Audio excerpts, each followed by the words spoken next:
Hi friends, it's Teacher Amelia. I'm outside enjoying the sun today, enjoying watching bees pollinate flowers. I've seen a couple hummingbirds and other birds. I can hear the birds. What kind of things are you excited about hearing outside?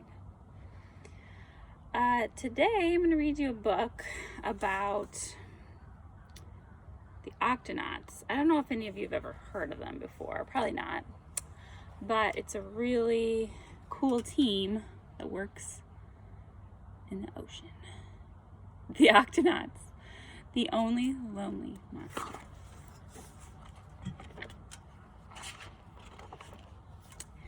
It was a quiet and peaceful morning under the deep blue ocean when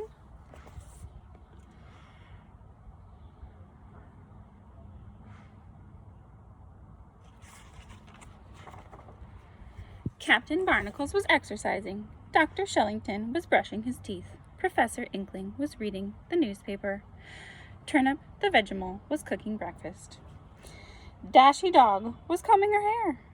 Peso Penguin was getting dressed. Quasi Kitten was taking a bath. And Tweak Bunny was still asleep. Alert! Alert! Alert! Alert! Alert! Quasi poked his head outside of his bedroom and exclaimed, "What's going on?" "Quick, get to the HQ. The octopod is in danger," Captain Barnacles shouted back as he ran by.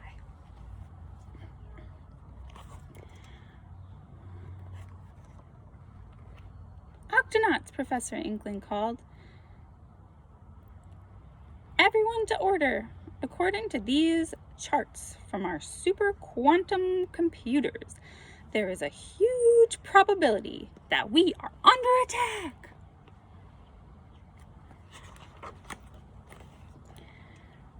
"Octonauts, to your stations. We have to defend the octopod," Captain Barnacles swiftly declared. Quasi, Peso, and Barnacles rushed down to the dock while Tweak prepared the ship for launch.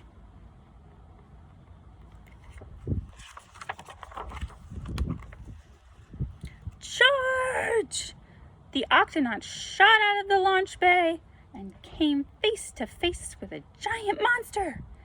It had large, ferocious eyes and many long, tangly legs, which were wrapped tightly around the octopod, ready to crush the building to bits.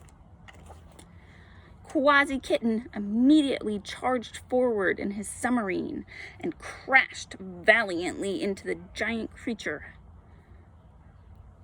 To the Octonaut's surprise, the big, leggy creature suddenly burst into tears.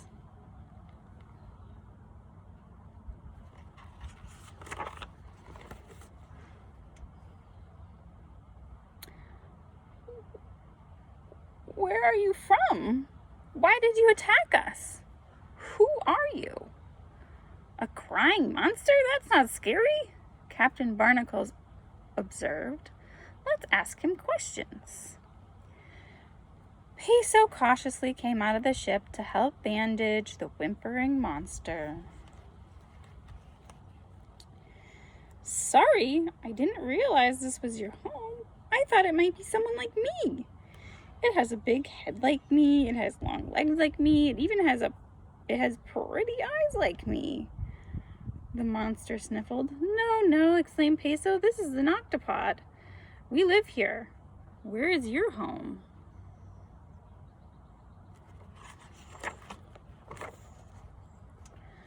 "I don't know," the monster shook his head sadly. "I woke up one day in a dark cave and I was all alone. I started swimming to look for others like me. But everyone just wanted to get away from me. I was lonely until I saw the octopod." "Well now," Captain Barnacles declared, "this sounds like a job for the Octonauts. I'm sure we can help you." Quasi and Peso eagerly agreed because Octonauts always enjoy a good adventure. The group returned to the octopod to consult with Professor Inkling.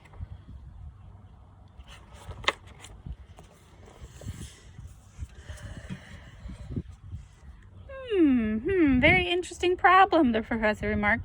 According to the latest research on the Octonet about Mopalopa trilogy and tentaglyphics, there is a higher occurrence of colossal cryptozoological manifestations in polar magnetic regions.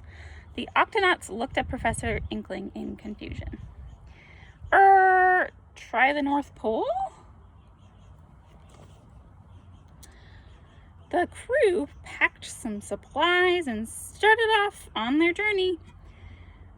We'll stay here and research. Good luck, Professor Inkling called after the ship. Dashy, Tweak, and Turnip waved goodbye to their departing Octonauts. First, the Octonauts navigated the north.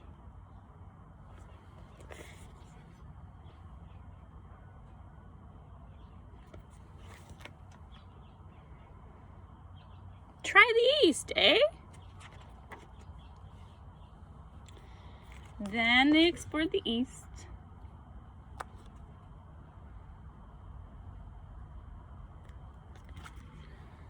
Try the south. Whoop. Next, they searched the south.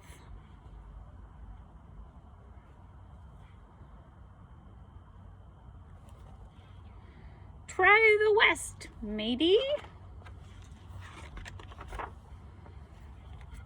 Whoa. Finally, they wandered west.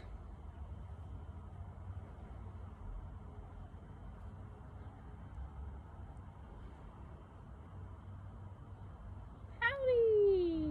I think there's a lot of people saying hi in a bunch of different languages. Very cool. The Octonauts looked everywhere, but there were no giant tentacle monsters to be found. The ship's communicator suddenly called out with a message from Professor Inkling. Crew, we've found some important data related to your search. Please return to the octopod ASAP or as soon as possible.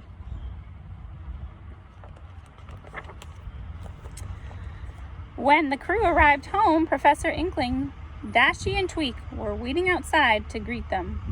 Octonauts, I know you worked very hard to help our new friend, but unfortunately, the Sea Monster Field Guide reports this creature, called Architethus colossonotopus, is the only one of its kind in the entire ocean. The Nutopus cried out, I don't want to be the lonely monster in the world. I want to be like everyone else. Barnacles patted one of the monster's giant tentacles. Don't be sad, Archie!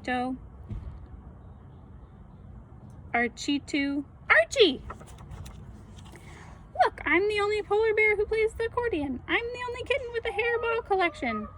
I'm the only penguin with shiny white teeth. I'm the only dog who can't paddle. I'm the only sea otter who wears underwear. I'm the only octopus with disappearing ink. I'm the only bunny who glows in the dark. Vegemals are all the same. Archie gathered up the Octonauts in a big hug. He's the only monster under the sea with new friends. He looks kind of happy there. The end. Until next time.